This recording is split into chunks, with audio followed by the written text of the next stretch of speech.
let me introduce, I have Zul here. Zul is our core committee member of the Asia HRM, and also he is the country lead for Malaysia. And thank you so much, Zul, to initiate this session. Thank you. Yeah, so today I think this is the first time that the session will not only for the Malaysian HR practitioners, but we open it for like everyone in the Asia region, right?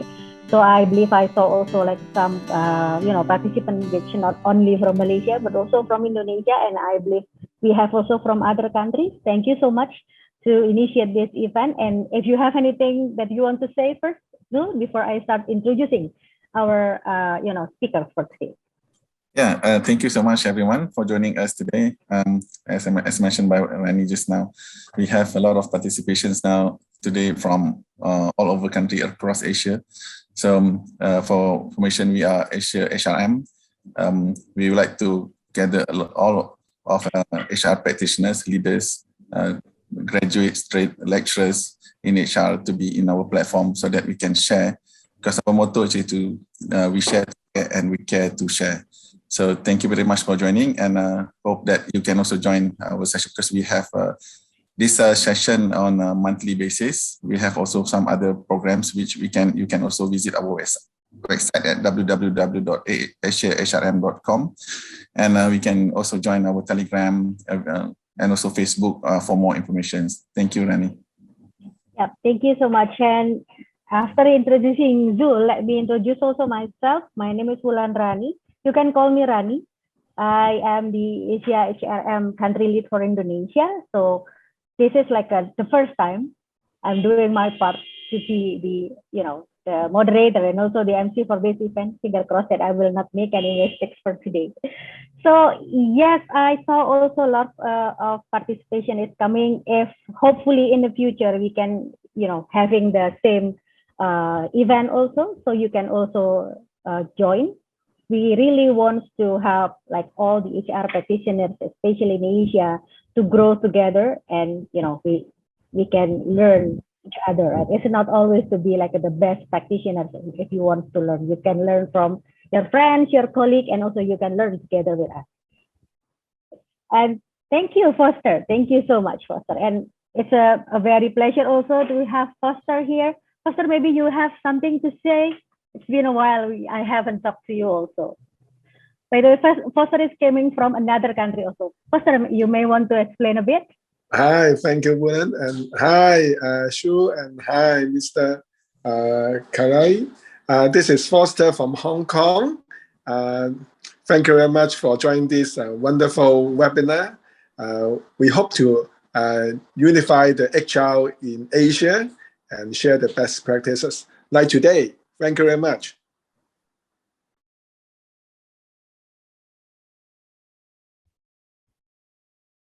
Okay, so let's continue with a short explanation about our speakers today.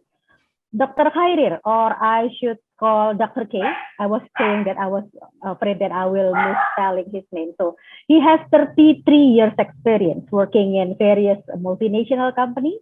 He can explain the detail, of course, later on. And I just heard today that he now also teaching, right? So without further use of the time, so let's give the stage to Dr. K. Dr. K, the stage is yours. Thank you very much, Burani. And thank you, Zul and Asia HRM for inviting me to this talk today. Yes, I am currently lecturing at Malaysia University of Science and Technology. Now has been there for about almost 5 years. Previously, I was in the industry, starting from Motorola, and then joint venture with Philips, and then Seagate, and then some local companies, telecommunication, and then Toyota, DRB Highcom, and many more. I started as an engineer. So I was there as an engineer for about 12 years. Then after, the rest of it is in HR. I started as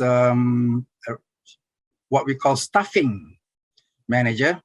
And for all of you here, maybe recruitment is more common to you. So we call it staffing. And then I move on to be a general practitioner in the whole of HR and been there since until before I lecture here.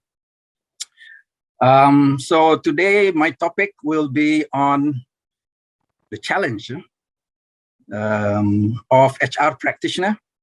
You will find out, we'll discover together what those challenges are. So let me share with you my screen.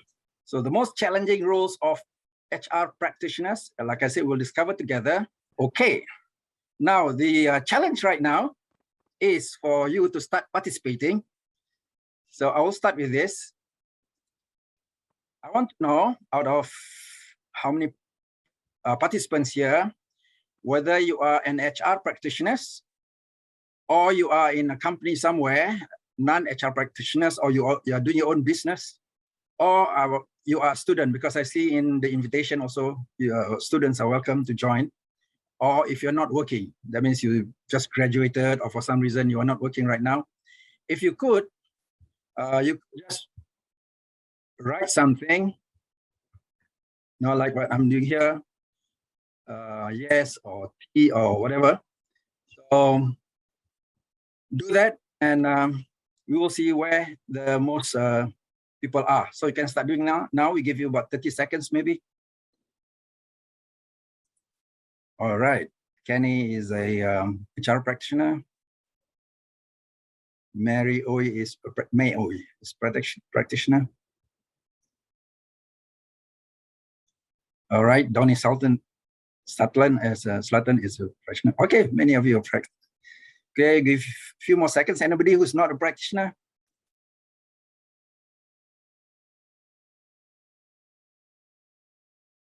Michelle?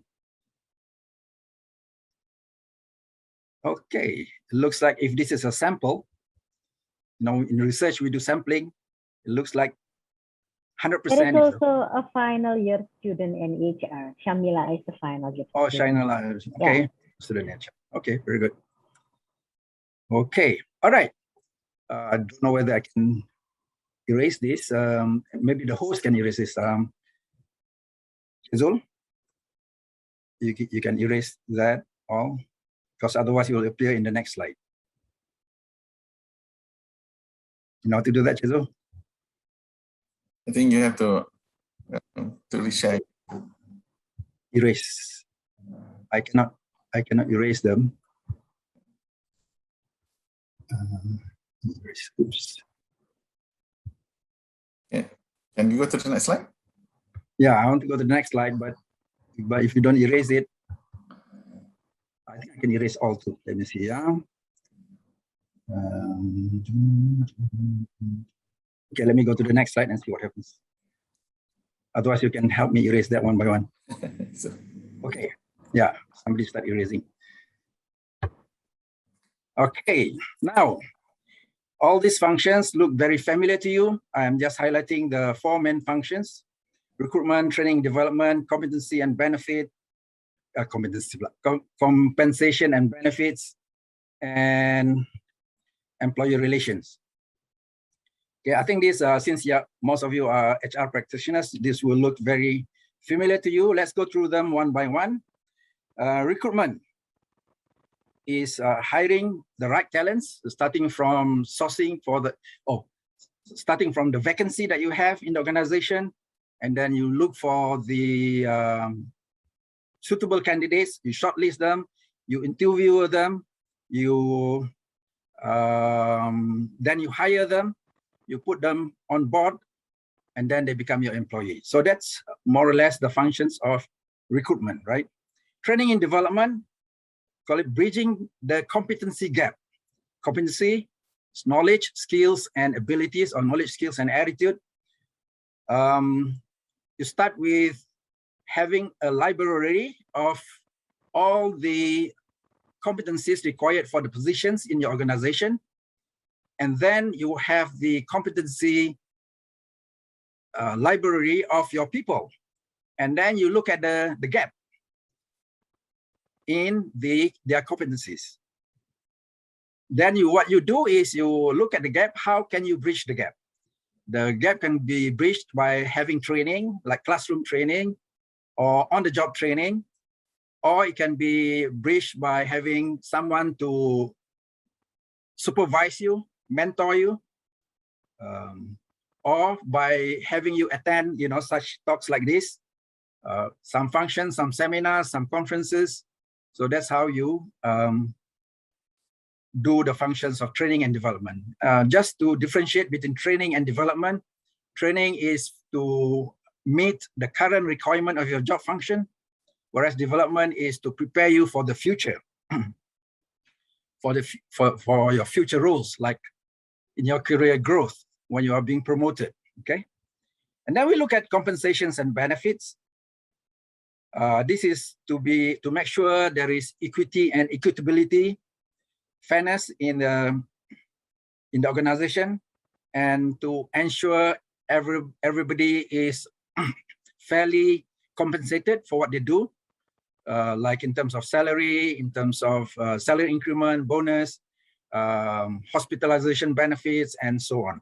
Okay, so here you start with studying what is required in the market, and you strategize yourself whether you want to be at par with the market, or you want to be above the market to be competitive, or some companies target themselves to be below the market because they have a niche, because they can be sure that their people will still be retained because of the nature of the jobs that they have. So that is, in brief, the functions of compensations and benefits. Now, the next one is employee relations. This is mainly to maintain organizational harmony. You take care of the welfare of the people. You look at their discipline. You implement policies and procedures. So those are the main functions of employee relations. Now, some of you can associate with some of these functions. Some of you may be taking overall functions, like if you are the manager of the HR department in your organization, you'll be taking care of all plus more. Some of you, because of your organization is small, you combine a few, maybe recruitment and training development as one, or a compensation and benefits and employee relations as one. So depending on where you are. Now, my question to all of you again, I would like to have your participation. Which of these functions you think are most challenging? Just put a tick somewhere, or a circle, or a gap, or a line. Wow, okay. Thank you, Ray. So anyone, if you want to do, don't forget, you just need to click the view option and then go to annotate one. Okay.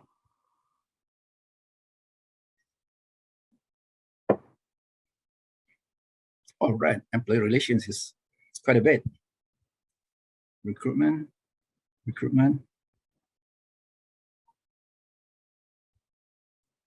Okay. Employee relations. That seems to be the most, huh? Wow, big tick also. Yes, I see that also. Anyone else still wants to give opinions? Maybe we can give another 5 seconds. Dr. King? Okay, yes. However, it is quite obvious now. You think employee relations is the most.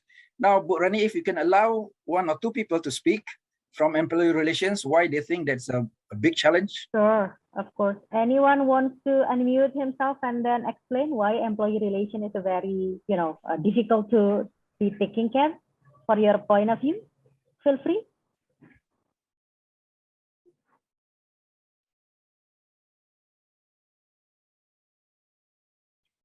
If I were conducting a class here, lecture, I would call the name 3 times. If they're not saying anything, I'll say they are not present in the meeting, in the class. Hello, good afternoon. Can you hear? Good afternoon. Yeah, maybe I can say something about employee relation. It is very important now because of the way we are working, especially working from home, remote kind of working, hybrid. So we lack of the engagement because we couldn't see each other physically more. Yeah, because of the pandemic. Yeah. Okay, that's valid enough. Okay, that's representative of this. I can see also someone who circled all the 4. Everything is a challenge. Probably you are new, coping up with all the work. Maybe you are responsible for all that. Each of these areas have their own challenges, okay? Recruitment have their own challenges to get the candidates, very competitive market, especially before the PKP, before the MCO. And then training and development, sometimes you don't have budget to send people for training. Compensation and benefits, people are always complaining, they are getting less than the other. And employee relations, of course, to take care of people is not as easy. I was an engineer before. So to take care of machines is a lot easier. The first time when I was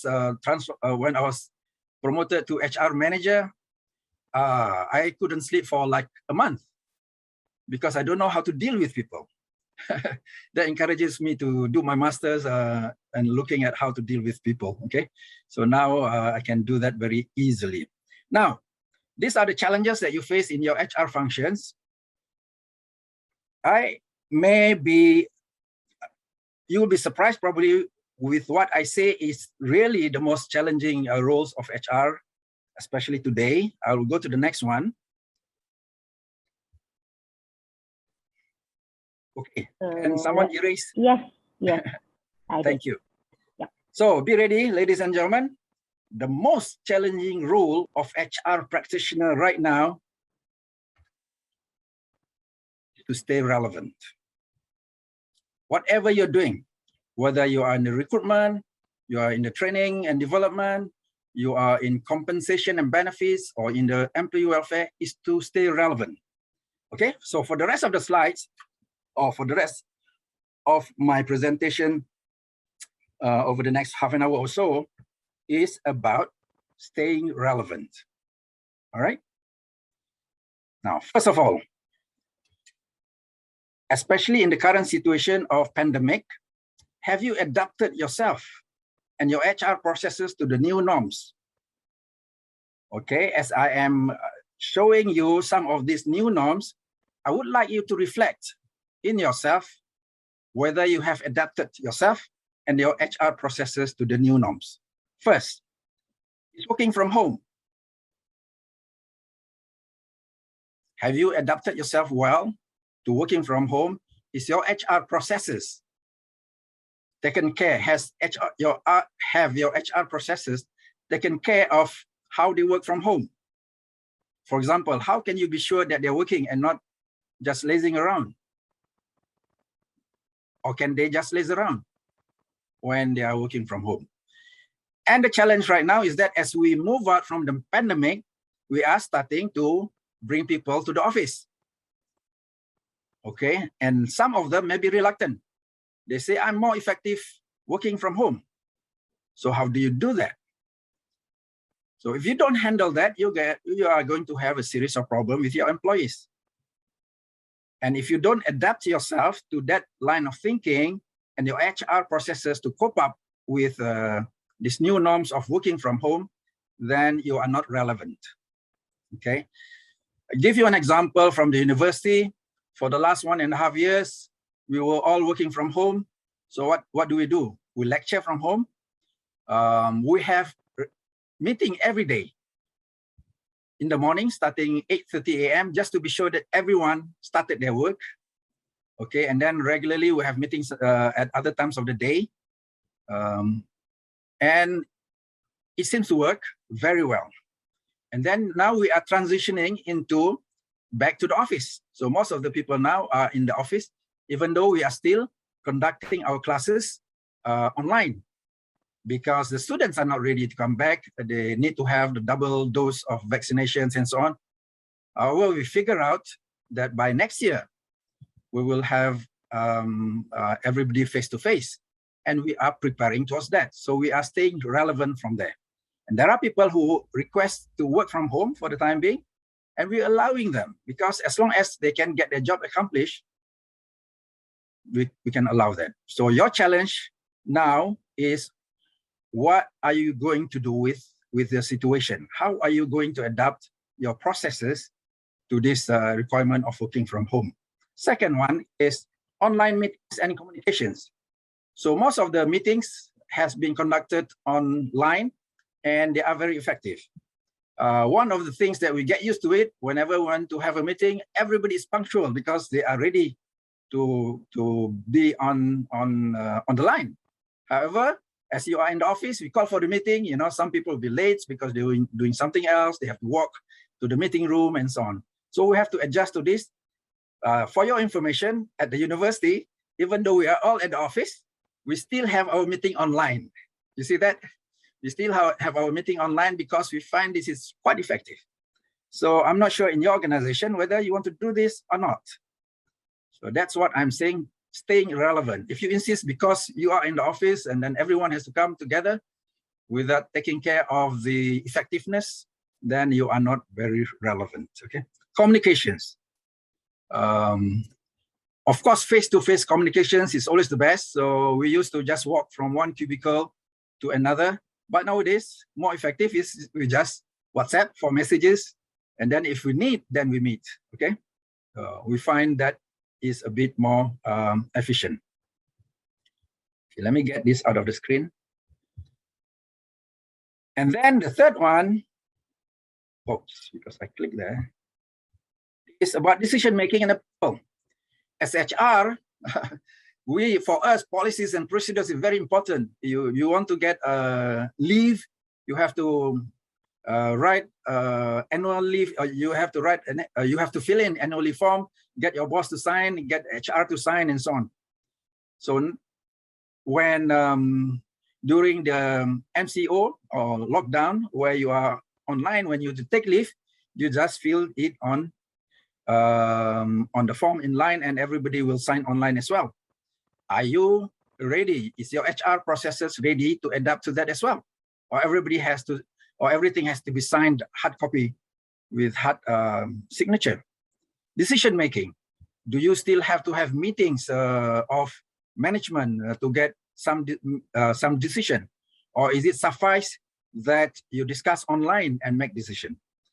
So if you are not able to adapt to all this and others, then I would say that you are not relevant to the new HR processes and the new norms. So I give you for a while to reflect on yourself, on your HR processes in your organization, whether as HR practitioner, you are relevant in this aspect.